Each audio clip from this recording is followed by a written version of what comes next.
you know things about Formula One. Yep. So you're going to like take me through the Formula One season. All right. I know very little, almost nothing about Formula One, so I'm going to need a lot of help. First question, can I call them race cars? Yes, they are the ultimate in race cars. Tell me a little about the Formula One season. Started with Australia. Oh, that was the first race. That was the first race of this season. Vettel names his car Hungry Heidi and his He named his car what? Hungry Heidi. Does all the cars have awful names? They like to name them after models. That's probably something in reference to Heidi Klum. If I was Heidi Klum and someone named a car Hungry Heidi, I would be very she would probably offended. be pretty offended. Raikkonen, who was racing for Lotus this year, during the entire race was completely silent. They were trying to talk to him. He just didn't talk back. And it worked. He won. This started the problem with the tires for the season. What's up with the tires? They started exploding left and right. Pirelli's this season. Who's Pirelli? Pirelli is the tire company. Exactly. And it's one Italian dude sitting in his shop. Maybe you're driving a car wrong. You don't know how to drive. And then they went to Malaysia. In this race, Sebastian Vettel, he was told not to pass his teammate Mark Webber. They gave him a team order that said multi-21. Vettel ignored the order and went by him anyway. These guys have been at it since they started. Not last year, but the year before. They crashed each other. Lewis Hamilton switched teams for this year. He moved from McLaren to Mercedes. He got so used to going into the McLaren pits that in this race, instead of going into his correct pit box, he went into the McLaren pits. I heard that he did the same thing later that day with an ex-girlfriend, and it got him a restraining order. Is that true? No. So then we move on to the Grand Prix of China. Hamilton was very pleased with this. He takes pole. I don't know what pole means, and I don't want you to tell me because what I'm imagining is way more funny. Plenty more complaints about the tires. They're blowing more. Webber's luck continued to be very, very bad. He crashed with one of the slower guys, Jean-Eric Verne, and then lost a wheel. Fernando Alonso wins. Big deal. Everybody expected Ferrari to be the one to catch the Red Bulls this year. Raikkonen, even with a damaged nose, still finished second. So it gave everybody a little bit of hope that it might not be another year of Vettel-a-thon. When they moved on to Bahrain, it was also fraught with trouble. Explosions near the track. Did they do anything to the cars to make them safer for that kind of environment? Put like guns on them? Like they really armor. should have.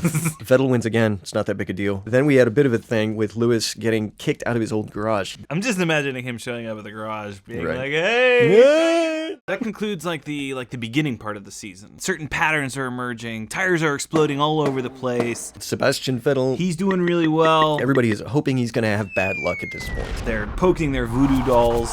So then we go to Spain.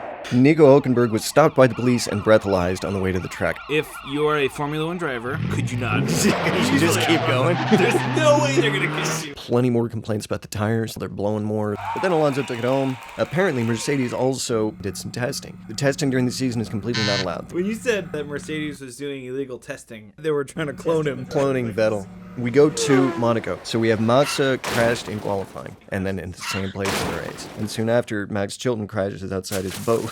Romain Grosjean gets into a crash with Ricardo. It sounds like there was a lot of destruction caused on the streets of Monaco. Rosberg wins the Monaco Grand Prix, tears it up. You're clearly biased. He tears it up. We start hearing about Lewis Hamilton. He's also been dating this woman named Nicole Scherzinger for a long time. They reveal that they are no longer an item. When we go over to the Grand Prix de Canada, Alonso calls for Vettel to have some bad luck for once.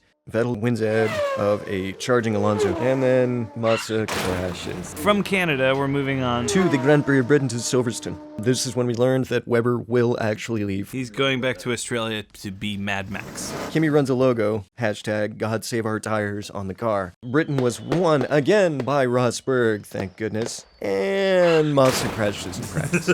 This is where they threaten to boycott the next GP if the tire problem isn't solved. During this race, there was something like 6 or 7 complete failures on track. When they went on to Germany, Hamilton announces he's back with Nicole, instantly takes a pole position. Vettel wins anyway, so it doesn't really matter. After the race, he splits with Nicole again. From then on, we go to the Grand Prix of Hungary. This time, Hamilton is able to take victory. He must have got back together with Nicole. Exactly. Then we go to Belgium. Raikkonen retires when a little visor tear-off blocked a brake vent. Vettel makes a better start to win the race. Whoa, goody. During this race in Belgium, Greenpeace tried to get attention by having someone parasail onto the podium at the end of the race. That sounds like a mission in Grand Theft Auto.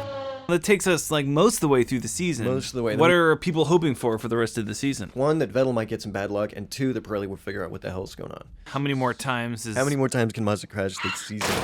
Now the third act takes us to Italy. the boot. Hamilton quoted, "I drove like an idiot." Alonso tells Ferrari that they are idiots. Idiot seems to be the go-to insult for Formula One race car drivers. So yeah, Vettel wins. The Italian fans boo Vettel's success. The only people the Italians don't boo is the Pope. Then we go into Singapore, the night race. Another poor qualifying from Raikkonen is blamed on bad back. Is that a car term? No, he just had a bad back. He had some back pain. Vettel wins again. Singapore, we go to Korea. It was a very poorly attended race. Hamilton is even more unhappy, saying Vettel's dominance is killing F1 as spectacle. Vettel takes the victory. Force India's Paul di Resta has been told that there are going to be new weight limit regulations, and he's freaking out. So Japan, Ferrari ordered Massa to let Fernando Alonso pass him. Massa was just trying not to crash. Yes, He was like, exactly. I can't do it. There was a poll after the race for who was the favorite driver. And even though Fettel won, he got half of the votes of Romain Grosjean. That brought us into India.